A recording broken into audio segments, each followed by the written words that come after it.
मोहतरम जनाब नौमान हसन साहब एडवोकेट,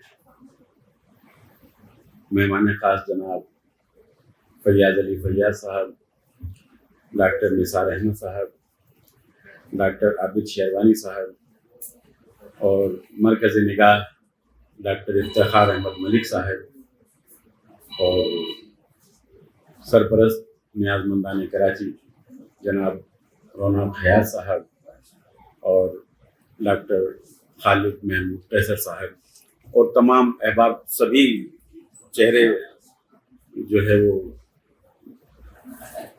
मोहब्बत से दमक रहे हैं और सबसे मुझे मोहब्बत है, लेकिन वक्त इतना गुजर चुका है कि मेरे हिसाब से तो ये पहला सेशन इस वक्त तक हो जाना चाहिए।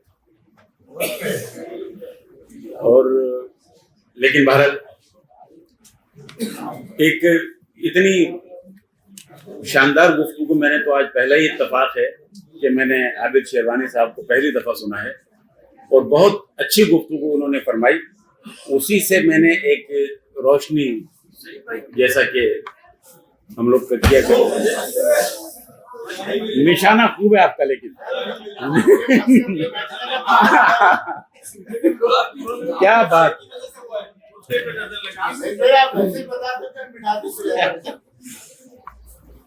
तो सिर्फ चंद मिनट आपके लिए तवज्जो। हजरत मीर अनीस ने कहा था कि है कजी ऐब पर हुस्न है अबरू के लिए।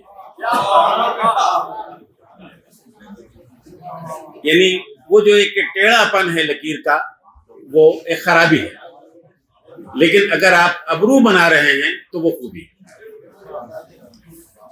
डॉक्टर साहब इफ्तिखार अहमद एडवोकेट साहब जिस वक्त कराची में, जो कि दबिस्तानों का दबिस्तान है, कई मुल्कों से बड़ा है, और जैसा कि अभी यहाँ स्टेज से फरमाया कि यहाँ कोई काम का आसान करना नहीं है। जब वहाँ यहाँ पर शायरी के आसमान पर तुलू हुए और वो जो शेक्सपियर ने कहा कि he came, he saw and he conquered, तो बिल्कुल वही इफ्तिखार साहब के साथ हुआ। लेकिन ऐसा हुआ क्यों? ऐसा इसलिए हुआ कि उनका खुलूस नीयत, अदब और फन की खिदमत से उनको जो लगाव था वो उनके शेर में, उनके फन में नुमायां तौर पर जगह बनाता हुआ नजर आता। शायरी में बहुत सी खूबियां होती हैं, एक खूबी इबहाम भी है। आम तौर पर इसको खराबी भी तस्वुर किया जाता है, जैसा कि मैंने अनीस की मिसाल भी उन्होंने फरमाया कि है कजी ऐब पर हुस्न है अबरू के लिए। लेकिन अगर इस इबहाम को कोई खूबी में तब्दील कर ले तो ये हकीकत यूं समझिए कि एक मिसाल बन जाती है उस शख्स की मश्क और रियाजत के लिए कि जो इस कमाल तक पहुंच जाए। बहुत अच्छी बात। डॉक्टर इफ्तिखार अहमद साहब ने, डॉक्टर इफ्तिखार साहब ने शऊरी या लाशऊरी तौर पर या महज अपने मिजाज की सादा रवि में गुजरते गुजरते फारसी को भी अपना हमरकाब कर लिया,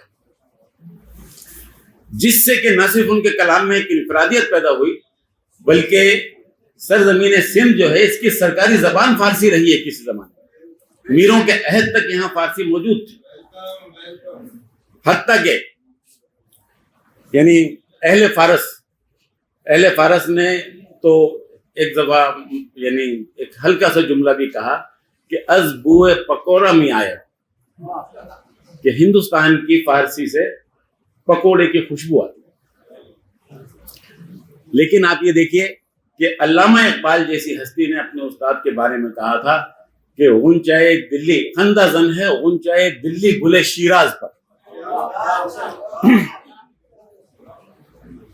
खंदाजन है ऊंचाए दिल्ली गुले शिराज पर, यानी हाफिज शिराज, बराह रास्त हाफिज शिराज से। तो ایسا نہیں ہے. یہ ادب ہے اور اس میں کسی چیز کی اہمیت کا فیصلہ فوراً نہیں ہوتا, برسوں لگ جاتے ہیں. بعض اوقات زمانہ تبدیل ہونے کے بعد پتہ چلتا ہے کہ ہم نے کس ہستی کے ساتھ وقت گزارا تھا اور کس ہستی کا کلام اور اس کی نشانیاں ہمارے پاس ہیں اور اس کی قدر و قیمت کیا ہے. نذیر اکبر آبادی کی مثال ہے, مرزا غالب کی مثال موجود. لیکن ایسا نہیں ہے. وقت جو فیصلہ کرتا ہے, آپ تو خیر وکیل ہیں, مجھے غلطی سے جملہ نکل گیا, لیکن آپ کو تو اچھی طرح پتا ہے کہ وقت جو فیصلہ کرتا ہے وہ صحیح معنوں میں صحیح فیصلہ ہوتا ہے. لیکن ایسا نہیں ہے کہ اگر وقت کوئی فیصلہ جلدی کر لے تو وہ غلط ہو. وقت ادب میں اور تاریخ میں جو چیزیں ملتی ہیں اس میں میرا تو اپنا کہنا یہ ہے کہ ہماری تاریخ میں صرف نام اور تاریخیں صحیح ملتی ہیں, یعنی ڈیٹ صحیح ملتی ہے, باقی سب غلط ہے. انتہائی مسخ شدہ تاریخ نسل در نسل ہمیں منتقل ہے. لیکن ادب وہ واحد چیز ہے کہ جس میں نام فرضی ہیں اور ڈیٹ فرضی ہے, لیکن واقعات سارے سونے میں تولنے کے لائق ہیں.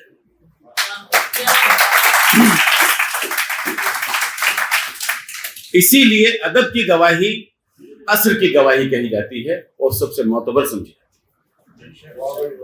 فارسی کو جس طرح سے انہوں نے استعمال کیا ہے وہ یعنی یوں سمجھیے کہ نہ صرف کلام میں, جیسے کہ ڈاکٹر عابد شیروانی صاحب نے فرمایا کہ کلام میں انفرادیت پیدا ہو گئی, جاذبیت پیدا ہو گئی, نکھار آ گیا, لیکن یہ ہے کہ یہ ان کا یہ عمل ہمیں یہ بھی یاد دلاتا ہے کہ ہمارے بزرگوں نے اس فن میں بہت دیر جان کری تھی.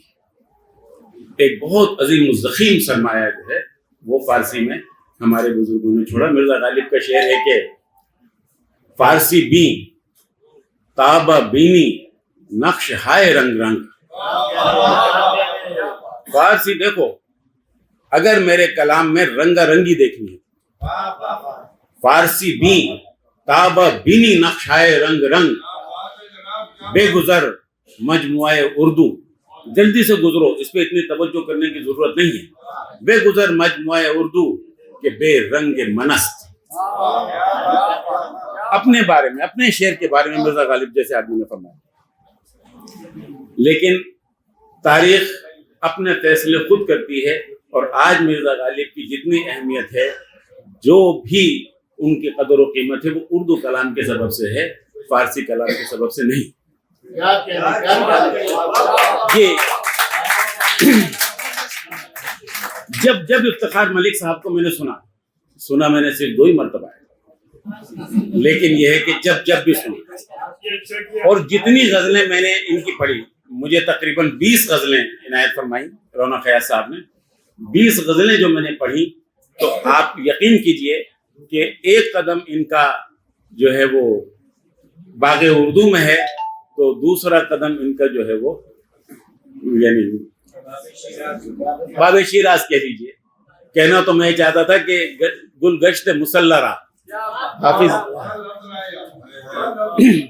نے کہا تھا نا, تو گل گشت مسلح اور غنچۂ دلی جہاں باہم یک دیگر ہوتے ہیں, جہاں شیر و شکر ہوتے ہیں, وہ مقام جو ہے کلام افتخار احمد ملک ہے اس وقت موجودہ دور میں, اور کوئی مثال نہیں.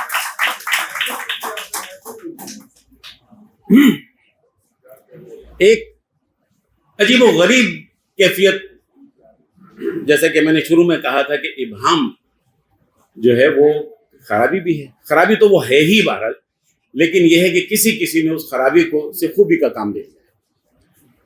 وہ جو کام لیا ہے, وہ جو فن کی سطح پر اس سے کام لینے کے بعد اس کو ایک نئے معنی دے دیے ہیں, وہ افتخار احمد ملک. دیکھیے, میر کے کلام کی شرح نہیں لکھی گئی, ذوق سودا مومن کسی کے کلام کی شرح نہیں لکھی گئی, صرف غالب کے کلام کی شرح لکھی گئی. اس لیے کہ شرح کے بغیر ان کا کلام کو سمجھنا بھی ایک کار دارت ہے.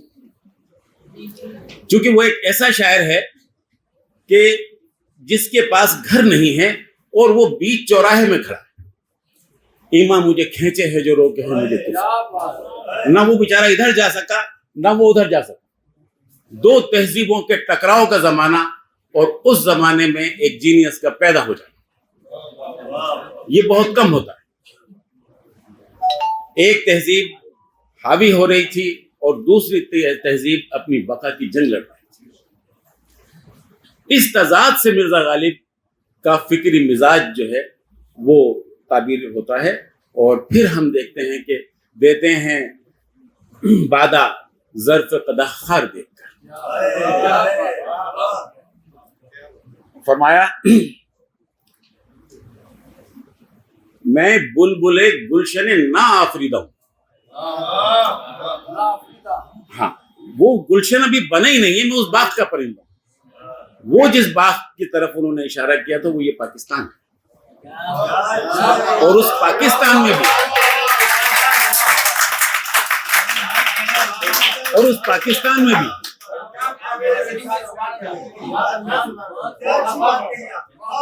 वो वक्त कम है, इससे पहले कि कोई चीट आ जाए मेरी बात बहुत पूरी हो जाए।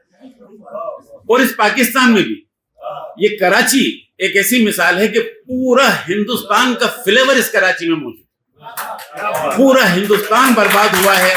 वहां के साहिबान कलम साहिबान यहाँ आए हैं और तब जाकर के ये कराची बना।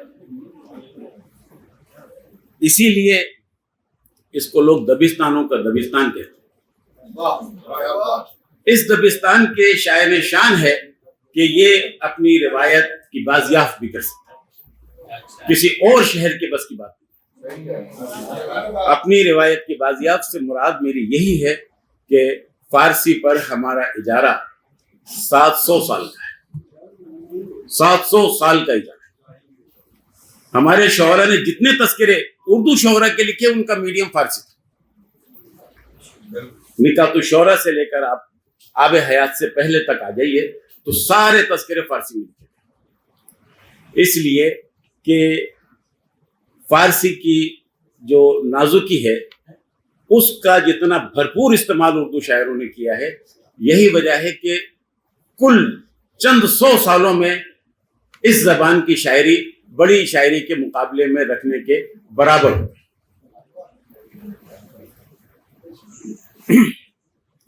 मैं अगर मिसालें दूं तो अच्छा लगेगा, लेकिन वक्त इतना यानी वो तंग है कि उसकी वजह से जो है वो बात अधूरी सी लगेगी आपको, लेकिन इस वक्त मजबूरी है।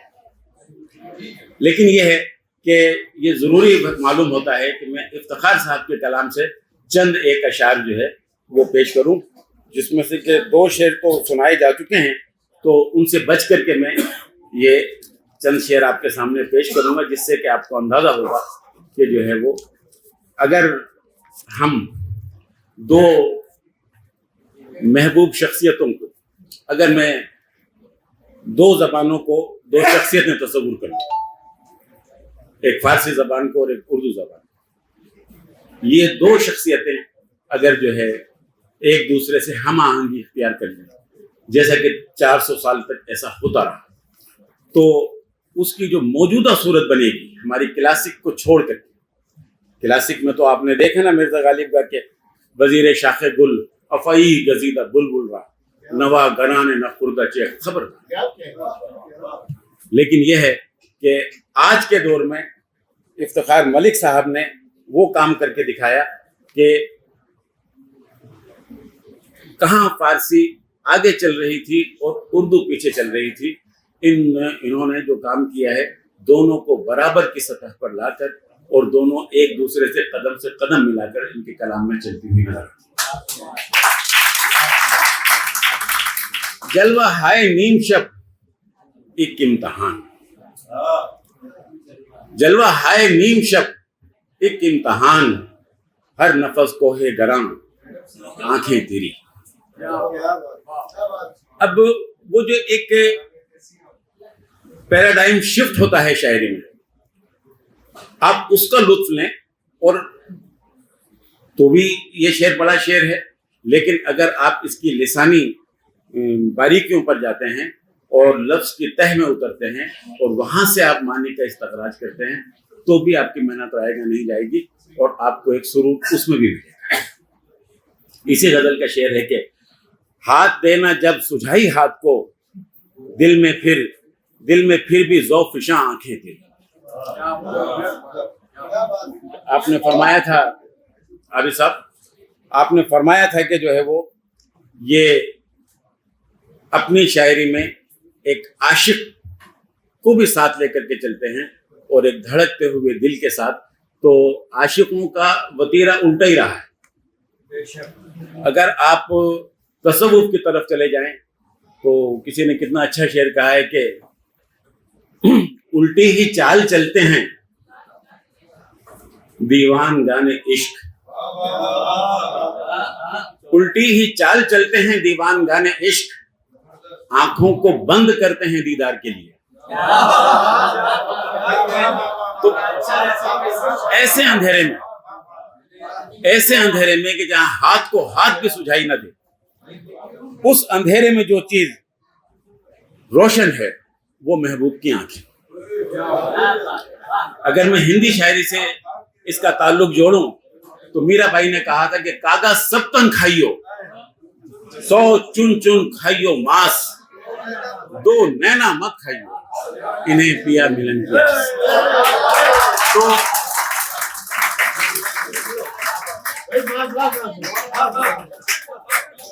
ये जो महबूब की आंखें हैं वो चाहे इतनी खूबसूरत हो या ना हो, वो इतनी ज़ौफ़िशां हो या ना हो, चूंकि वो सारा कारोबार आशिक के दिल से चल रहा है। आशिक के दिल में इश्क का जज्बा होना चाहिए और उस जज्बे में हरारत होनी चाहिए, तब कहीं जा करके वो इश्क की एक ऐसी मंजिल पर पहुंचेगा जहां से कि ये इस तरह का शेर लिखने में कोई आदमी कामयाब हो। बहुत बहुत शुक्रिया।